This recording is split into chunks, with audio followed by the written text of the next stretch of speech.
एक बुजुर्ग को अपने घर की स्थिति ठीक ना होने के कारण एक घर में खाना बनाने का काम करना पड़ा। जानिए क्यों लगा उन पर चोरी का इल्जाम। मेरा नाम निशा है। मेरी शादी रवि से 1 साल पहले हुई थी। रवि एक बड़े शहर में अच्छी नौकरी करते हैं। ऑफिस की तरफ से ही हमें एक अच्छा फ्लैट मिला है। मेरे पति ऐसे बहुत अच्छे हैं, लेकिन अगर मुझसे कोई पूछे तो मैं अपने पति की एक आदत को बदलना चाहूँगी। उनमें थोड़ा ज़्यादा ईगो आ गया है।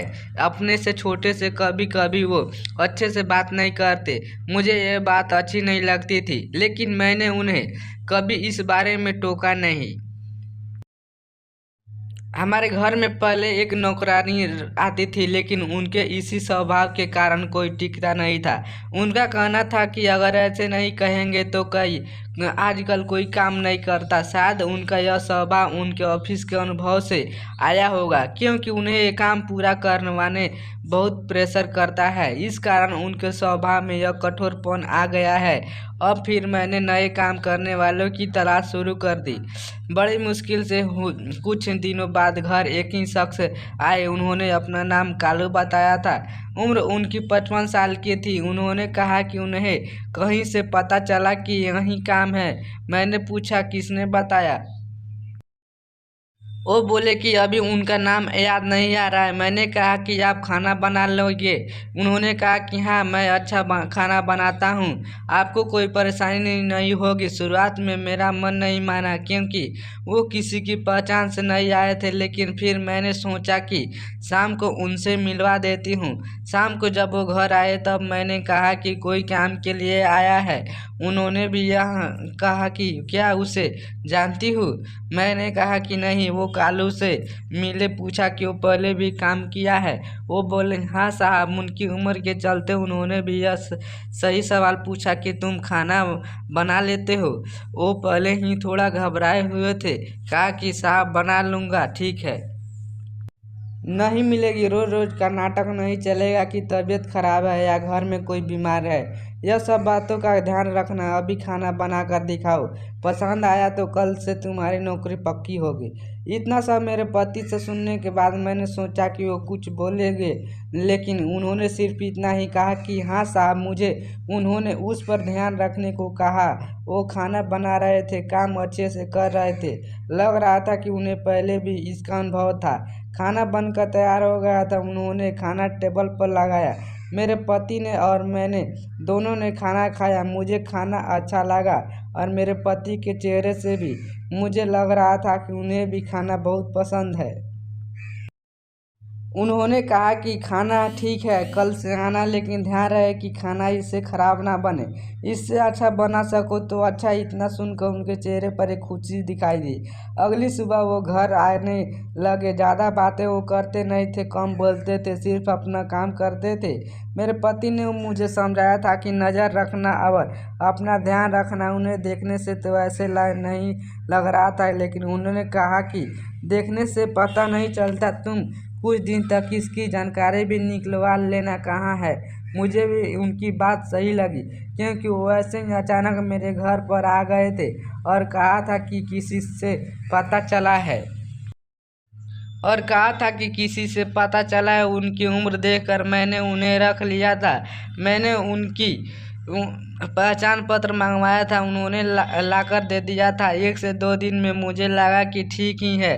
करीब 5 दिन काम करने के बाद उन्होंने मुझसे एक दिन कहा कि मैडम, थोड़े पैसे एडवांस मिल जाते तो अच्छा होता, मुझे ज़रूरत है। मैंने उनकी बात सुनी और उस समय के मैंने भी अपने पति की तरह सोचा और उन्हें कहा कि नहीं, अभी नहीं मिलेंगे। आपको पहले ही उन्होंने सारी बात बताई थी और साहब से पूछूंगी, ऐसा कहकर मैंने उनकी बात टाल दी।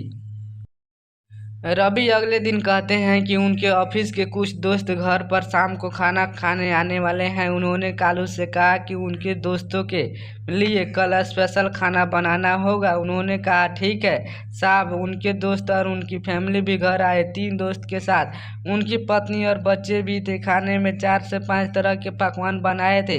सबने खाना बड़े चाव से खाया और तारीफ भी की। खाने के बाद हम सब बैठे बात कर रहे थे।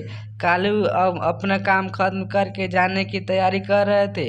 तभी उनके एक दोस्त का मोबाइल नहीं मिल रहा था। मोबाइल महंगा था, साथ ही उसमें ऑफिस के ज़रूरी नंबर और इमेज भी इसलिए वो थोड़ा परेशान हुए। सभी जगह ढूंढ लिया, बच्चों से भी पूछा लेकिन नहीं मिला। फ़ोन लगाने पर भी फ़ोन नहीं लग रहा था। हम सब मिलकर मोबाइल ही ढूंढ रहे थे कि कालू किचन में से आया और कहा कि मैडम मैं चलता हूँ। आज उनके हाथ में एक छोटा सा बैग था। उनके इतना कहने पर मेरे पति ने कहा कि रुको, मोबाइल जो तुमने चुराया है वापस दो। उन्होंने जब यह सुना तो कहा कि साहब आप क्या बोल रहे हैं, चोरी यह तो मैं सपने में भी नहीं सोच सकता। मेरे पति ने कहा कि ठीक है, फिर तलाशी दो और चले जाना। यह सुनकर उन्होंने कहा कि नहीं, मैंने जब चोरी नहीं की तो तलाशी क्यों दूं। मेरे पति बोले कि जब चोरी की नहीं तो तलाशी से क्यों डर रहे हो। इतना कहकर वो उनके पास गए और उनके हाथ में जो बैग था उसे लेने लगे। कालू ने बैग पकड़ा और कहा कि साहब छोड़ दीजिए, इसमें मोबाइल नहीं है। मेरे पति को गुस्सा आ गया, कहा कि एक तो चोरी करता है, उस पर आंखें भी दिखाता है, छोड़ बैग। उन्होंने उसका बैग छीना और उसकी तलाशी ली। उसमें मोबाइल नहीं था बल्कि खाना था। मेरे पति बोले कि तुम खाना चोरी करके ले जा रहे थे। कालू की आंखों से अब आंसू आने लगे। वो बोले कि मैंने चोरी नहीं की, मैडम ने कहा था खाना खा कर जाऊँ तो यह मेरे हिस्से का खाना है। मेरे पोते के लिए उसने बहुत दिन हो गए अच्छा खाना नहीं खाया। साहब मेरा बेटा होता तो शायद मुझे आज यह दिन देखना नहीं पड़ता। मेरा बेटा 4 साल पहले चला गया, एकलौता बेटा था घर में। अब मैं ही हूँ उसकी बीमार माँ। मेरी बहू और पोते के लिए बड़ी मुश्किल से घर संभाल रहा हूँ। खाने के लिए अच्छा बना तो मैंने सोचा मेरे पोते को खिला दूंगा। उसके चेहरे पर जो खुशी आएगी वो मैं देखना चाहता था। मैंने मैडम से एडवांस भी मांगा था घर के लिए। इतना बोलकर वो बिना खाना लिए ही रोते हुए चले गए। वो इतना कुछ झेल रहे थे, हमें इसका पता नहीं था। और आजकल की दुनिया ऐसी ही हो गई है, कुछ बुरा होने का हमें इतना डर है कि हमें अच्छाई भी दिखाई नहीं देती। इसमें हमारा भी कसूर नहीं है। उसके जाने के बाद मोबाइल का भी पता चल गया। उन्हीं का बच्चा बोला कि उसमें मोबाइल नीचे गिर गया था और बंद हो गया। पापा डांटेंगे इसलिए उसने मोबाइल सोफा के नीचे रख दिया। उसके पिता को इन सब के लिए शर्मिंदा होना पड़ा। पहली बार रवि की आंखों में पछतावा देख रहा था।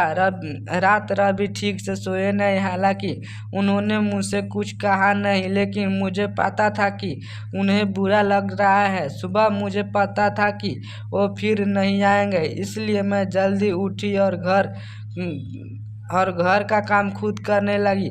थोड़ी देर बाद जब दरवाजे की बेल बजी और मैंने खोला तो सामने वही थे। चुपचाप वो अंदर आकर अपना काम करने लगे। मैंने बोला मैंने सोचा कि शायद आप नहीं आओगे। वो बोलो मैंने भी सोचा था, लेकिन मैडम घर पर खाना नहीं हो तो आना ही पड़ता है। रवि ने उन्हें देखा तो जैसे उनको कुछ शांति मिली। उन्होंने 10,000 रुपये उन्हें दिए और कहा कि कल रात के लिए उन्हें माफ़ कर दें। पैसे लेने से उन्होंने मना किया तो वो बोले कि ये एडवांस है, रख लीजिए।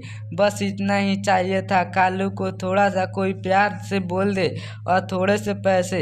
अच्छा लगा मुझे भी मेरे पति का यह बदला रूप देखकर। कठोर वो ऊपर से भी उन्हें बनना पड़ता है, अंदर उनके भी एक नरम दिल इंसानी है। हेलो नमस्कार दोस्तों, मैं हूं विकास मौर्य और आपका स्वागत है हमारे स्टोरीज चैनल पे।